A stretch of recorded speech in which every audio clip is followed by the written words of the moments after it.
So as enkelouers het ons nie meer motivering nodig nie, want wie is nou meer gemotiveerd as 'n enkelouer? Maar ons het meer opsies nodig. Vir die van julle wat my nie ken nie, my naam is Lindy en ek's 'n enkelma van Pretoria. En as 'n enkelouer is ons almal regtig op 'n punt in ons lewens waar ons so gatvol is vir al die rekeninge wat betaal moet word. Ons moet die hele tyd daar wees vir ons kinders. Ons moet kyk na hulle, ons moet omsien na ons eie gesondheid en ons het soveel balle wat ons heeltyd in die lug moet hou. En dis hoekom ek 6 maande terug besluit het om te investeer in die Legacy Builders program.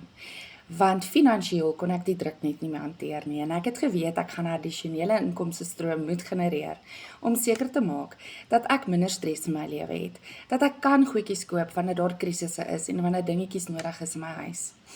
En ja, ek het eenmalig geïnvesteer.